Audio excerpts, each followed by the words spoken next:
Your daily dose of sports and fun. This is the Morning Drive Podcast from Double T 97.3, presented by Cantex Roofing and Construction.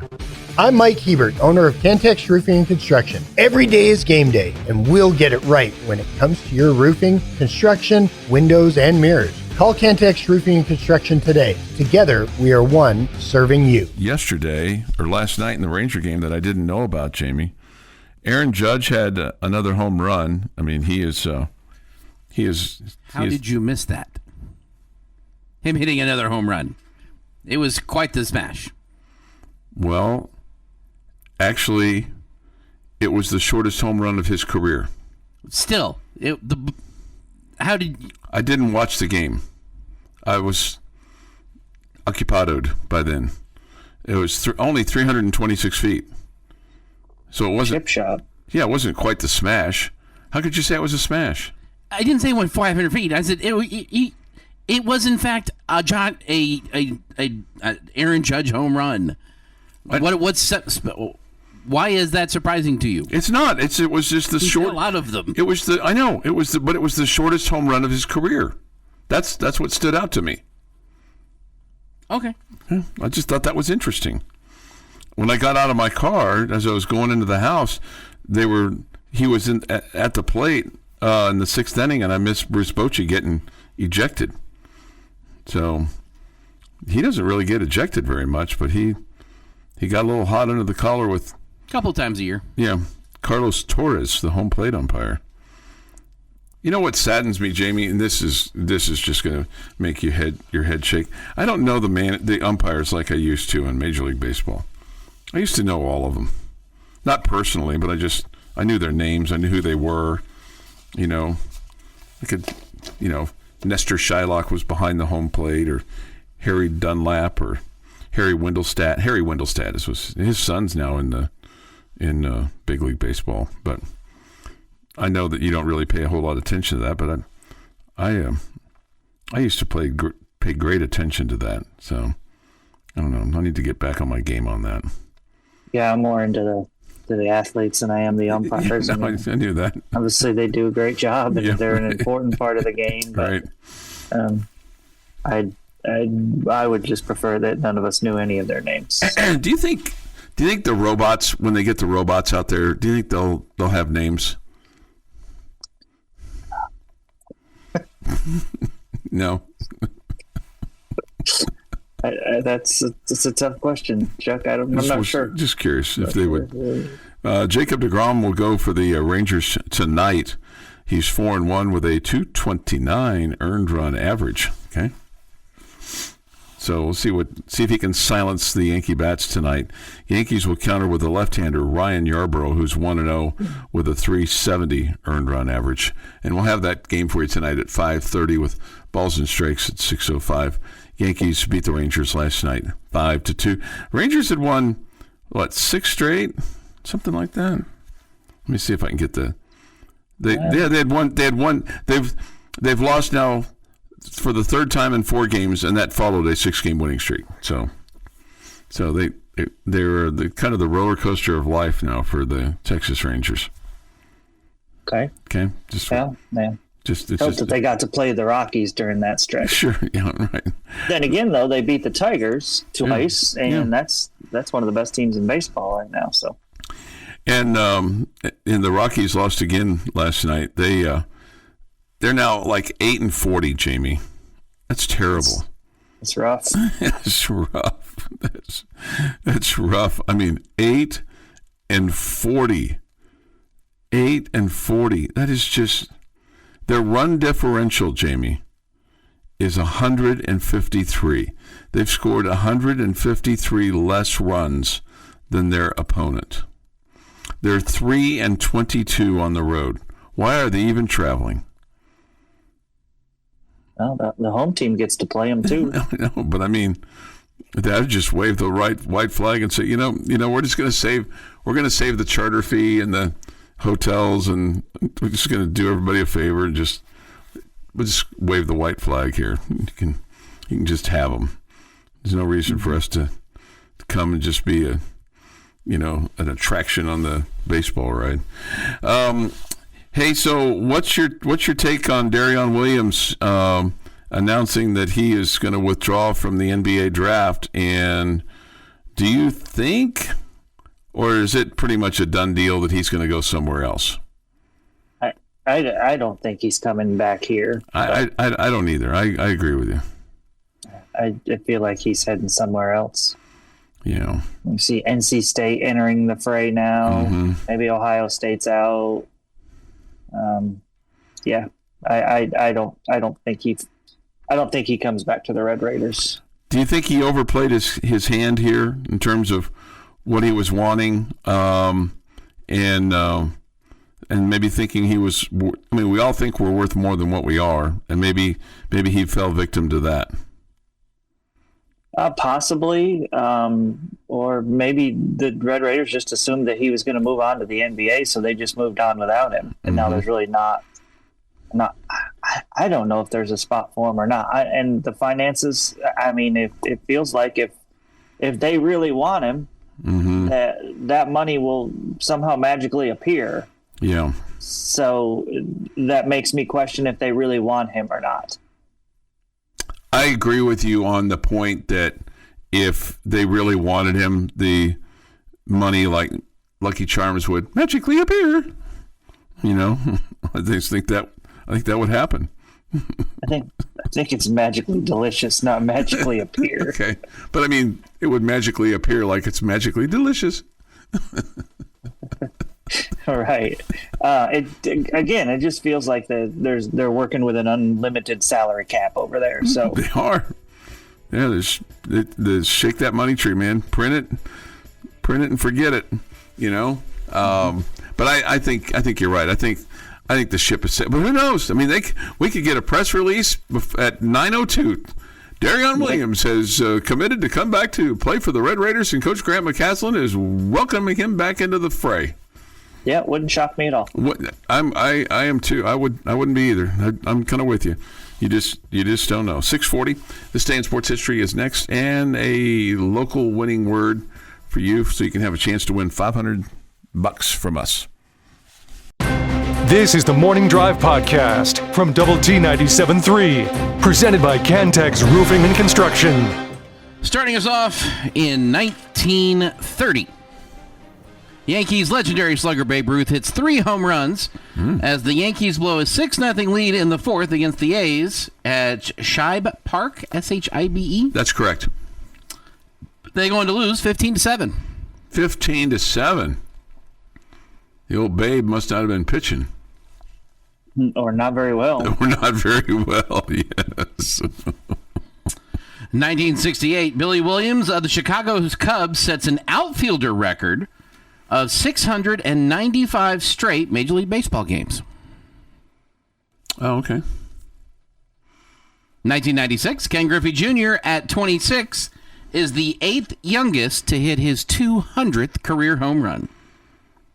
Man, you just kind of wonder what if on him with regard to the injuries, if he'd have been able to stay healthy.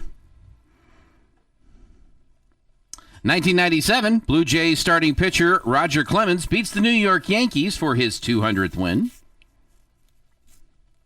And in 2015, Texas Tech stayed alive in the Big 12 championship play with an 8-1 victory over number 2 TCU while eliminating the Horned Frogs. There we go. That's what we're talking about. The Raiders used 11 base hits, 2 home runs, and a dominating pitching performance from senior right-handed pitcher Corey Taylor, who pitched 5 scoreless frames, allowing only 4 hits with 2 strikeouts and a walk. Yeah. We could use some Corey Taylor today, Jamie. We could. Man, we could. I mean, there are a lot of teams that could have used Corey Taylor, but we could really use some today. Somebody kind of get angry, get out there and get after it. Right? I was just thinking of the guy who didn't give up anything ever. How about just be a bulldog? What do you have, a point? 0.30 ERA that year. Remember yesterday was Pick Strawberries Day? Yeah. And I thought it was a missed opportunity to also eat strawberries. Yeah, today's Eat Strawberries Day? Close. Today is National Strawberries and Cream Day. Oh. Yeah. I thought you were going to say shortcake, strawberry shortcake. That would probably be tomorrow. We'll find out tomorrow. Strawberries and cream is a Wimbledon thing. Jamie, if you When you go to Wimbledon, because you'll go there at some point in time because it's a bucket list for you, will you do the strawberries and cream just to say that you did it at Wimbledon? I would probably do it just because it sounds good. Okay. Would you send us a pic of your strawberries and cream? I don't really do much just to say I did it. Okay. It's really not how I roll. Yeah. Chuck, I need you watching your 6 today. Okay. The Kansas Killer is 40 today. The Kansas Killer. Who is the Kansas Killer? Jamie? Daryl Dora. Oh, Daryl Dora. Yeah, I like Daryl Dora. He was always a very friendly dude. I wonder where he is now. What's he doing? Daryl Dora. Yep, he was one of them. Rayford Young, the other. Yeah, Rayford Young was one, and then Alan Voskuhl. Voskuhl. Yeah, he was one too. While Chuck continues to look up who is going to kill him next, Josh Allen turns 29. Mr. T is 73. God. Judge Reinhold, 68. Notice where I'm putting him in this order. Ricky Williams, 48. Josh Hamilton. Huh? Which Ricky Williams? Well, if he was our Ricky Williams, he would have been right after Daryl Dora. The other Ricky Williams is okay. Fair enough. The other Ricky Williams isn't with us anymore, right? Our Ricky? No, they're Ricky. Texas is. He's 48 today. No, Texas is Ricky. Yes, he's 48 today. Oh, he's 48 today. You thought he died? I thought he was dead, yeah. Josh Hamilton, 44. So. Go ahead, Jamie. I said I didn't think so, but I'm not sure. I don't really keep any tabs on him. Yeah. I got the wrong guy. Josh Hamilton, 44. Bobby Cox probably got thrown out of a baseball game today at 84. That's funny. And Dave Wanstead is 73. Dave Wanstead is 73. Yep, Ricky Williams, you're right. Today's his birthday. I was thinking, who am I thinking of? The guy from Odessa or Midland Lee, I think, who was. Yes, he's passed away. Didn't he die in a motorcycle accident? He did, yeah. Yeah, that's the guy I was trying to think of. Cedric Benson. Yeah, thank you. Okay. Yeah, that's what I was thinking of. I think my favorite part was when Jeff said that Bobby Cox probably got thrown out of a game, and Chuck didn't laugh and said, "That's funny." Well, it is funny. I didn't laugh. But it was funny. And on this day, the United States conducts the first airborne test of an improved hydrogen bomb, dropping it from a plane over the tiny island of Napu in the Bikini Atoll in the Pacific Ocean on May 21st, 1956. Now, because of the time difference, it actually took place on May 20th, but the U.S. did it on the 21st. You get the idea. Yeah. The successful test indicated that the hydrogen bomb was a viable airborne weapon and that the arms race had taken another leap forward. Side note, because of all the press that this got, the Bikini got its name. Yeah. There you go. And if nothing else happened out of the Cold War, we got the Bikini. There you go. And that is this day in sports history. All right. That means it's time for your lucky local winning word, okay? All you have to do is go to doubleTSportsNetwork.com and enter the word that I'm about to tell you. And you could win tomorrow like Jasmine Franco did yesterday, winning $500 from the Home Zone, making your house a home every single day but Sunday. All you have to do is go to doubleTSportsNetwork.com and enter this word, Cougars. Cougars. Cougars, as in Houston, Cougars. There's a lot of Cougars out there in terms of sports teams' names, but we'll look for you to put that in, and then somebody could win some casholine tomorrow from Double T 97.3 and the Home Zone, making your house a home. Okay? Thoughts, comments, Yates Flooring Center chat line. Go to doublet973.com for that, or the mobile app. Somebody said, Chuck, how do you feel about the Kansas Killers? That's fine. I mean, I was at both those games. Daryl Dora, man, he put it up and in. He was dynamite, as they say.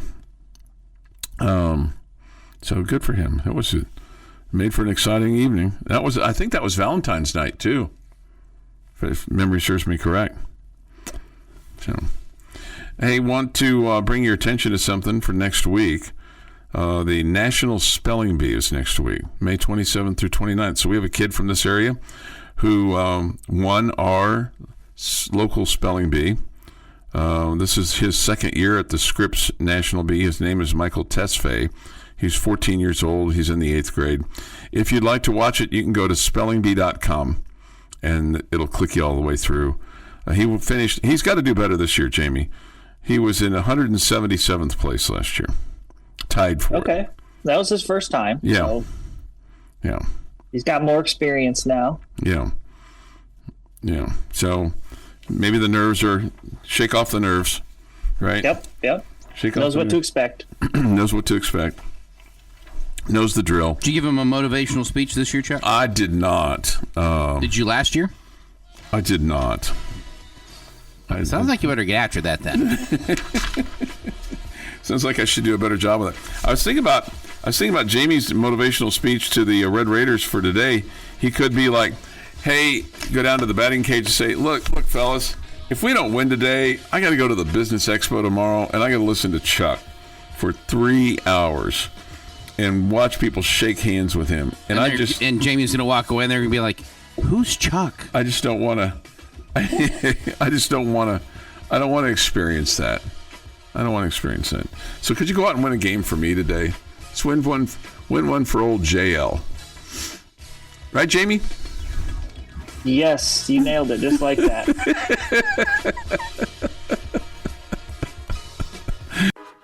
The Morning Drive podcast from Double T 97.3 is presented by Cantex Roofing and Construction.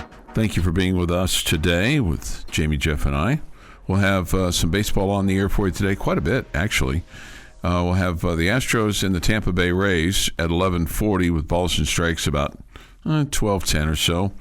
And then we'll have Red Raider baseball today, scheduled to begin at high noon with the warm-up show, and then balls and strikes at 12:30 as they take on Cincinnati in this elimination game, because every game is elimination game time for Texas Tech and frankly everybody in the Big 12, although some of these teams will be moving on. And then tonight, barring some kind of 26-inning marathon between Tech and Cincinnati, we'll have the Rangers and the Yankees from New York. Okay? And then tonight, barring a 30-inning affair between the Tampa Bay Rays and the Astros, we'll have the high school fan zone at 6. This will be our last edition of that, with coaches coming from Friendship, Lubbock Cooper, and Liberty to pay a visit with Randy Rosetta and talk about their teams. You might have some athletes as well. I really appreciate all the coaches taking time to be on our air and promote their programs and promote their kids and just being involved. So kudos to them because it starts in the fall, obviously, with football, and we take it all the way through the spring sports. So this will be the last edition of that. Jamie, I was in the grocery store the other day, and because I was kind of disappointed on Friday, and everybody's school, the last day of school is a little bit different for everybody. Like the Lubbock Cooper kids, the Phenoms were done officially yesterday. The little Phenom was done yesterday. The other Phenom was done last week. But there's, I guess, finals were yesterday. The Friendship kids are still going at it. I think today might be the last day for your daughter, Jamie. I think tomorrow. And then LISD graduations get started tomorrow. I think Lubbock High is tomorrow. One of our guys here in the building has a daughter graduating tomorrow. But I was like, man, I hadn't heard school's out for summer yet. And then I was in the grocery store either Friday night or Saturday, and I heard it. Heard the little Alice Cooper, school's out for summer. It made me feel good. It made me feel like, okay, it's summertime when you hear that song. Okay, good news. Good news. Okay, so this article on ESPN, ESPN.com, is written by Adam Rittenberg. And basically what he did was this past spring, he asked coaches and others about non-quarterbacks who could become some of the sport's top playmakers during the 2025 season. Some are replacing first-round draft picks. Some are coming off injuries. Some are players who found new teams through the transfer portal, while others have waited their turn in the spotlight. Okay? So there's a list of 25, and these are, again, non-quarterbacks. And there's one Red Raider listed on this list. You have a wild stab guess as to who it is, Jamie? I would guess Caleb Douglas or David Bailey. Nope. Jacob Rodriguez. Okay. All right. Jacob Rodriguez. And this is what he said, why he's here.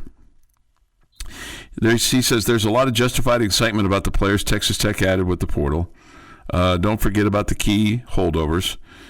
After an injury-marred 23 season, Rodriguez earned first-team All-Big 12 honors last fall after leading the league in tackles per game at almost 10, 9.77, solo tackles at 5.9, ranked fourth nationally and second among Power 4 players in tackles during conference play with 97, and had at least one tackle for loss in 8 contests.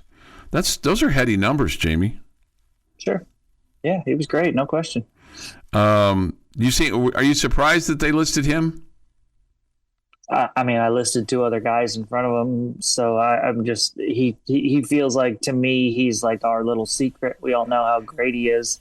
I just had not heard him get on a national pub, so yeah. I guess that's where the surprise comes from. Yeah, no, I mean, when I was scrolling through the list, I was like, okay, I wonder who's going to be on here. And then when his name popped up, I'm like, whoa, that's a surprise. I was surprised.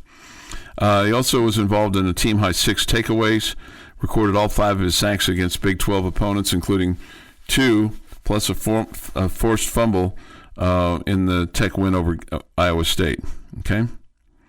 Here's what Joey McGuire told this guy. He said he would have had a year pretty close to that 2 years ago, but he got hurt and missed so many games. So him having a full year is huge. He's a grown man. He just brings so much experience. He's a leader of that defense and a very intelligent player. And you love hearing that, don't you? Yeah, absolutely. Yeah. You love hearing. I mean, you don't really need to hear it. We all saw it. Yeah, that's true. But I mean, it's nice for him to get a little, national publicity along those lines. Absolutely, no question, no doubt. He's definitely deserving of it. Yeah. So that was that. Let's see. 7:21 this morning here on the Morning Drive. Thoughts, comments, Yates Flooring Center chat line. Told you about Devin Cambridge, and we've talked a little bit about Darion Williams. It just from a basketball standpoint, I do wonder what they need, or what's left, or what they're waiting on. I think they need a point guard. I think they could use more depth in the post also. Mm-hmm. But I think specifically, I mean, first and foremost, I think you need a true one, don't you? Yeah. And I think you brought in some really talented wings that probably can help with the ball handling duties and all that good stuff. But I mean, if you want a guy like you had last year in Hawkins, a true number one, that's not a position that you filled up to this point, unless you're, Coach McCaslin just feels like it can be a point guard by committee kind of deal.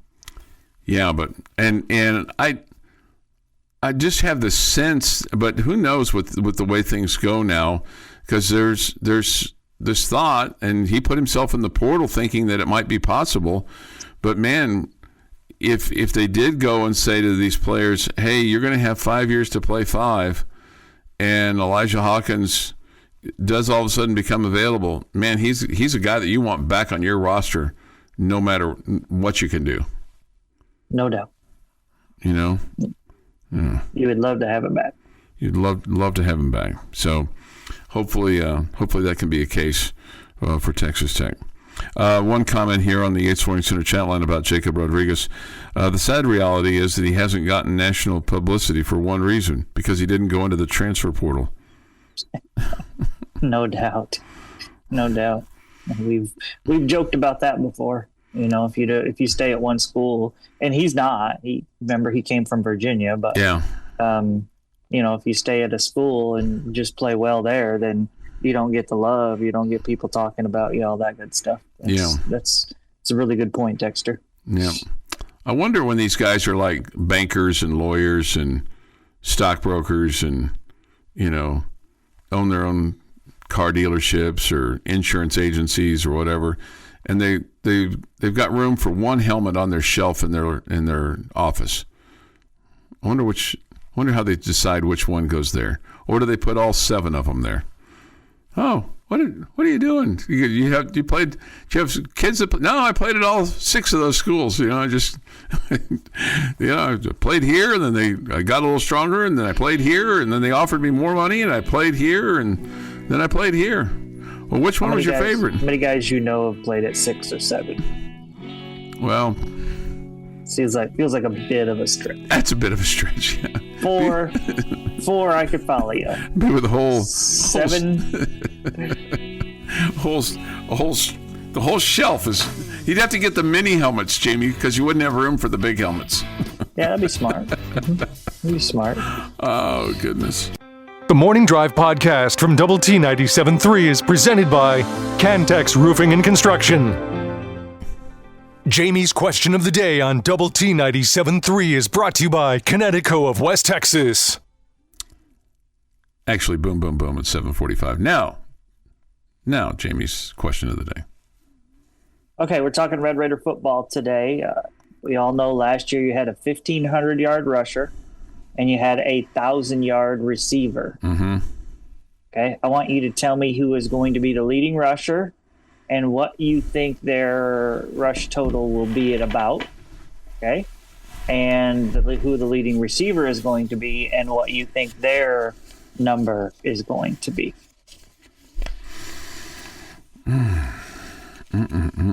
Obviously, just guesstimating. Yeah, right. Just guesstimating.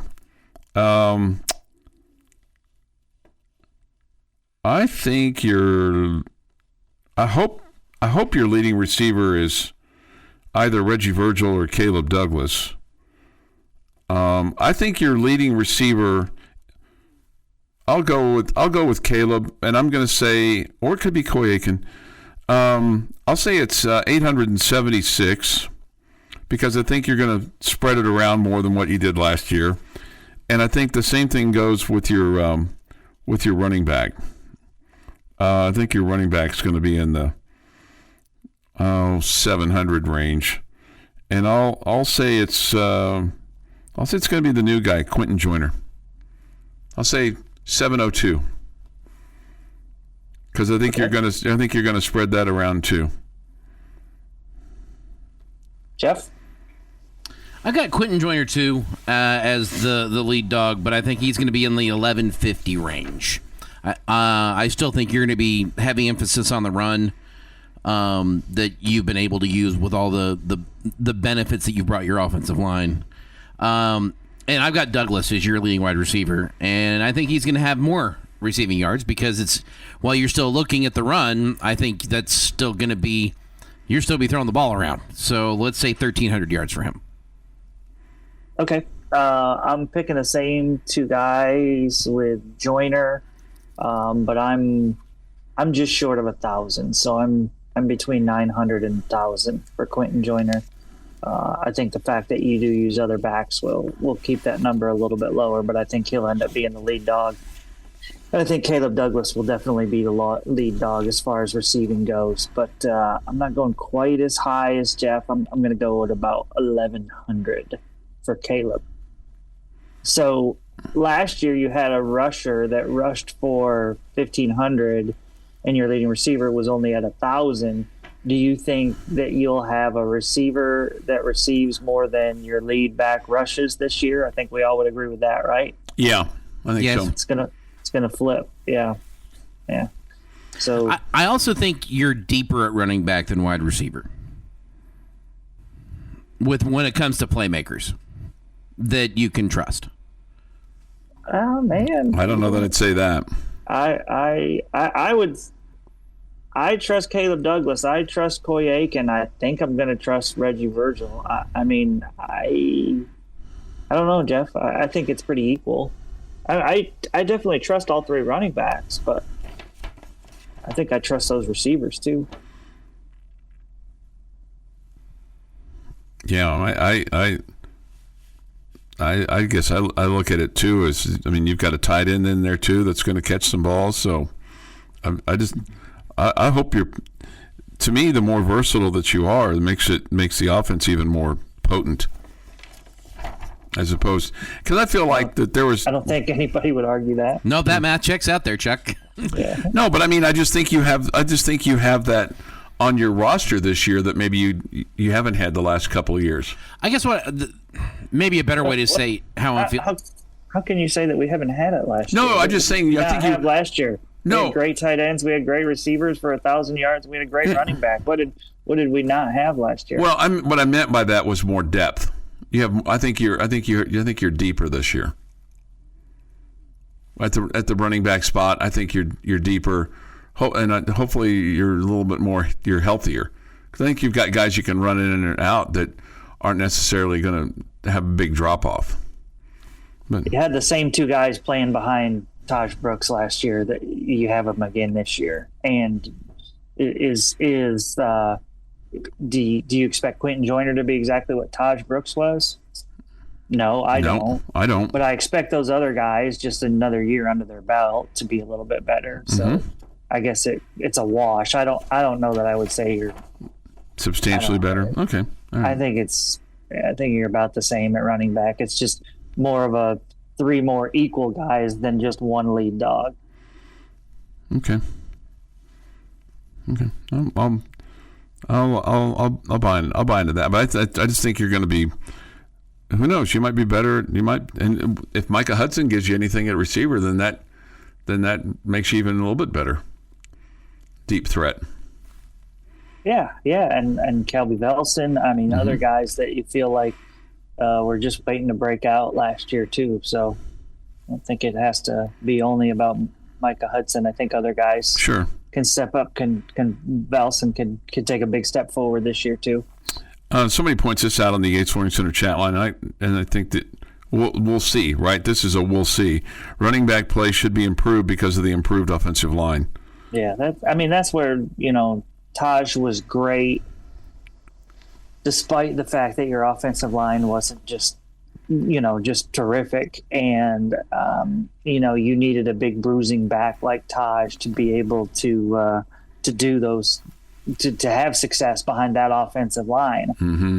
You would like to think you're not going to need that big of a bruising back this year, that your offensive line will be a little bit better. And those guys can all have success. It'd be awesome to have some explosive plays at running back, right? Like 15, 20 yards down the field, as opposed to Taj having to battle off 3 guys just to get out of the backfield. Running back, wide receiver, tight end, quarterback. I'll take them all. I'm not going to be picky. Yeah, right. Defensive backs can have some explosive plays. That's allowed. How about a nice explosive punt return? Or, a dozen. Same person who said about the running back play should be improved because of the offensive line. Same for pass protection from the offensive line. Wide receivers would have more time for routes to develop and also be able to get the ball down the field, too. I think it's easier to push forward than keep back.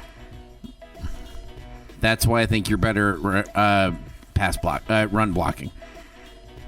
Okay. Certain guys are better at certain things. Yeah. Certain offensive linemen are. Yeah. 7:40 this morning on the Morning Drive. Boom, boom, boom is next here on Double T 97.3. You can continue to weigh in. This is the Morning Drive podcast from Double T 97.3, presented by Cantex Roofing and Construction.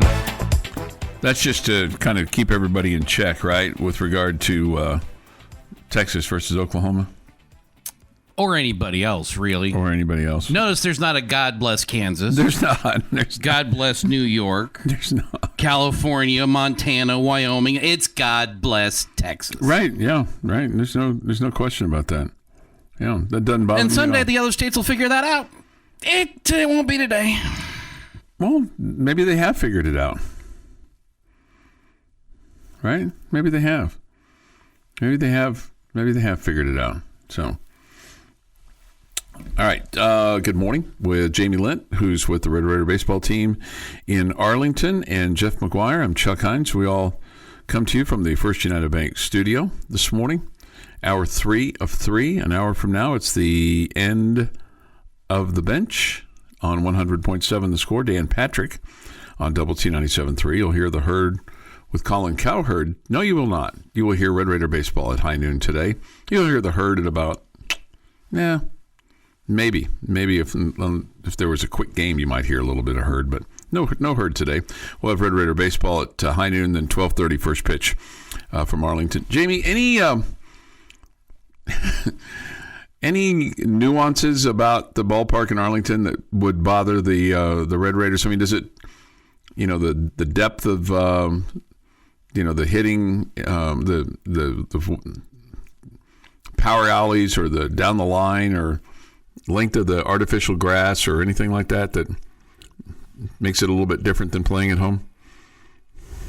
Yeah, I mean, I guess obviously it's a big league ballpark and it's a pitcher's park, so you're not going to hit a lot of home runs, you wouldn't think. So you're gonna need to hit with runners in scoring position and those kind of things, rather than just hit the ball out of the ballpark and think you're going to win that way. Yeah. So and you gotta defend well in the outfield too. Yeah, because it does seem that this is probably going to sound bizarre to you, but it looks like the grass is longer there than other places. Okay. The artificial grass. It looks like it's thicker there.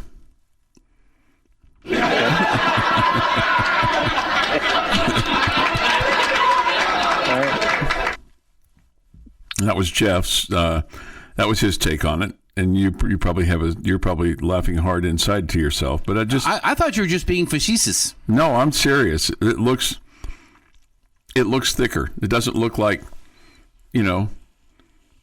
like it was at the Astrodome or other places. The true like in Cincinnati or whatever. The true artificial surfaces where it bounced on there, and then it was like a cue ball. It just went all the way around the wall. There's been significant turf upgrades since the Astrodome. I know, but I mean, I including while the Astrodome was still being used.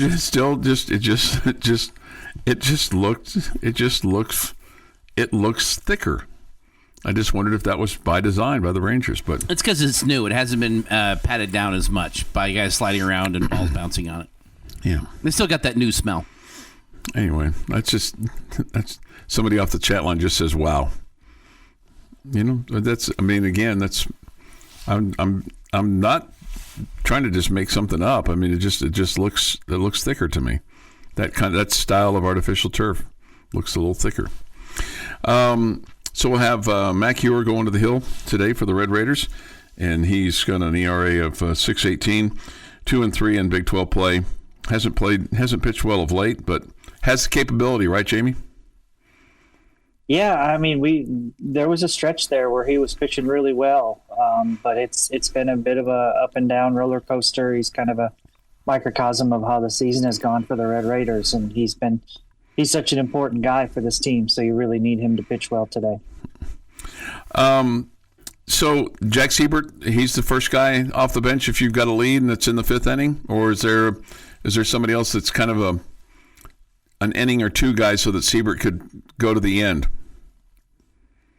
I mean, you could give Siebert the ball in the third inning. I think he could finish for you depending on his pitch count. So it just kind of depends on the situation. Okay. And then Nathan Taylor goes for Cincinnati. He's 5-2 with a 365 earned run average. Okay. Is there a guy in the lineup today that you go, based on what he's done in the last 4 or 5 games, 6 games, you're like, okay, he's got a hot bat. Don't wake him up. Logan Hughes is such an important guy for you. Damon Bravo is such an important guy for you. I said last weekend, I feel like for this team to be at its best, they really need to get Kyler Thompson going because he just does so much with his speed and on the base paths. And he's a big difference maker for you when he's out there getting on base a lot. So I'd love to see him get going. Okay. All right, so again, we'll have it for you at noon with play-by-play at 12:30 today from Arlington. Do you get to be in Eric Nadell's booth today, or is it in the visitors' booth? I don't know. They have a bunch of different ones. Do you have a preference? It's all good, man. Anyone not behind a pole or in the crowd? Well, just didn't know if Nadell that is Jamie's preference. Anyone not behind a pole and in the crowd, or walking in front of him, right? Yeah, walking in front of him, either or. Somebody said this. Agreed, Chuck. It looks thick on TV, and then somebody else said that might have been the dumbest of. That may be the dumbest of a whole bunch of dumb takes. Okay. All right. Somebody asked if it's a single or double elimination tournament. It's a single elimination tournament. Okay. First year of the single elimination should make it really interesting. Do you think the coaches like this? Yeah, I would think so. Who made this decision? Was this a coach's decision, or? I would think the coaches had to be involved in it. Yeah. AD decision. Maybe the Rangers decision. They're like, hey, we can only give you guys four dates here, so better make it single elimination. All right, we'll talk some softball next. Super Regionals are tomorrow for the Texas Tech Red Raiders to take on Florida State. Hopefully it's just tomorrow and Saturday. Or tomorrow and Friday. Tomorrow's Thursday. Thursday and Friday. Hopefully you don't need Saturday. Hopefully you win tomorrow and you win Friday so that you don't need Saturday and you can advance on to the College World Series. This has been the Morning Drive Podcast, presented by Cantex Roofing and Construction. Check out our library of Double T 97.3 podcasts at doublet97.3.com.